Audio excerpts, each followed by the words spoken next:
Bienvenue sur notre chaîne Le Monde en 10 minutes. Si vous aimez notre chaîne, veuillez vous abonner, partager les vidéos et laisser un commentaire. Merci beaucoup pour votre soutien. Voici les nouvelles abordées dans cette vidéo. Création d'un commandement spatial allemand. Le Royaume-Uni boycotte les Jeux Olympiques d'hiver de Pékin. De nombreux pays remettent en question les vaccins chinois.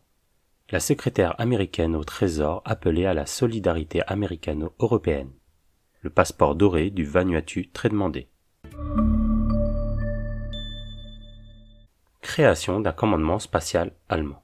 L'Allemagne a créé le 13 juillet de cette année son commandement spatial. Avant elle et au cours des 2 dernières années, les États-Unis, la France et le Royaume-Uni ont tous créé des commandements spatiaux, cela afin de contrer ce qu'ils considèrent être des menaces de la part de pays comme la Chine ou la Russie. En effet, selon le Daily Telegraph, des sources militaires estiment que la Chine et la Russie sont capables de mener une guerre dans l'espace et pourraient même détruire des adversaires très avancés technologiquement, ce qui les mènerait alors au même niveau de l'Occident dans leur conquête de l'espace.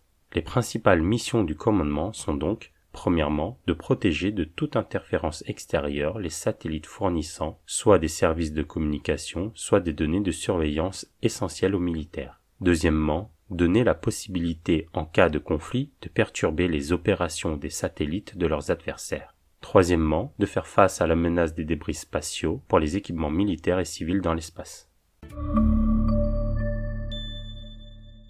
Le Royaume-Uni boycotte les Jeux Olympiques d'hiver de Pékin. Le 15 juillet, une semaine après que le Parlement européen ait adopté une résolution appelant aux pays de l'UE à rejeter les invitations aux Jeux Olympiques d'hiver de Pékin, la Chambre des communes britannique a voté à l'unanimité une motion appelant le gouvernement britannique à lancer un boycott diplomatique des Jeux Olympiques d'hiver de Pékin 2022, à moins que le Parti communiste chinois, PCC, ne mette fin à ses atrocités en matière de droits de l'homme au Xinjiang. Faisant référence aux atrocités massives commises par le Parti communiste chinois contre la population ouïghour, la motion exhorte le gouvernement britannique et ses représentants à rejeter l'invitation à participer aux Jeux Olympiques de Pékin. La députée conservatrice Amber Rudd, qui a dirigé la motion à la Chambre des communes britanniques, a déclaré « Les régimes autoritaires se servent des Jeux Olympiques pour blanchir leurs crimes et diffuser leur propagande dans le monde entier. Il est temps pour la Grande-Bretagne et les démocraties du monde entier d'envoyer un message clair à Pékin. Nous ne fermerons pas les yeux sur les abus commis dans la région ouïghour, au Tibet et à Hong Kong, et nous ne vous permettrons pas de remporter une grande victoire de propagande aux Jeux Olympiques d'hiver. » De nombreux pays remettent en question les vaccins chinois. Le ministère thaïlandais de la Santé a déclaré, le 12 juillet, que les travailleurs de la santé qui ont reçu 2 doses du vaccin chinois CanSino recevront une 3e dose du vaccin de Pfizer ou de AstraZeneca. Ceux qui ont reçu une seule dose recevront la 2e dose du vaccin d'AstraZeneca. Environ 97% des travailleurs de la santé en Thaïlande ont été vaccinés avec le vaccin chinois CanSino.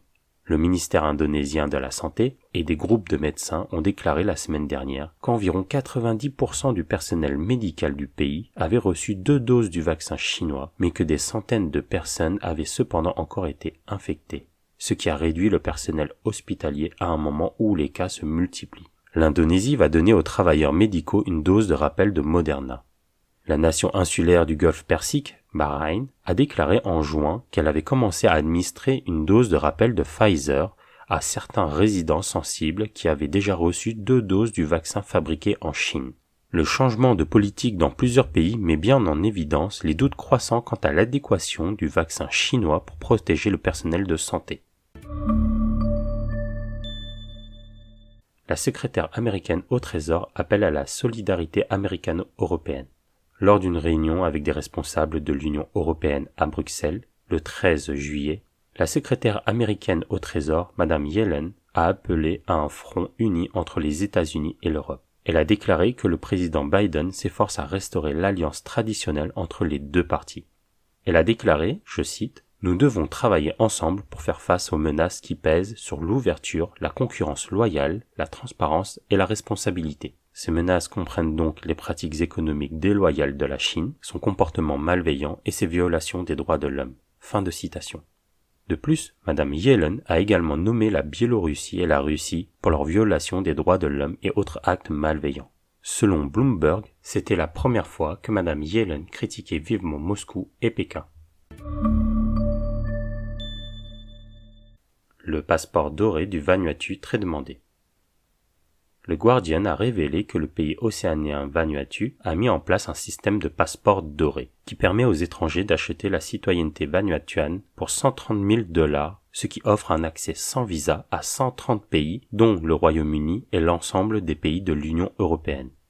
Ce programme a rapporté plus de 116 millions de dollars américains au gouvernement du Vanuatu l'année dernière. Après plusieurs mois d'enquête, le Guardian a confirmé avec succès l'identité de dizaines de personnes figurant sur la liste, y compris des hommes d'affaires syriens sanctionnés par les États-Unis, des politiciens nord-coréens suspects, d'anciens membres du parti australien Flying Dutchman, de 2 frères sud-africains impliqués dans le vol de 3,6 milliards de dollars américains en crypto-monnaie, etc.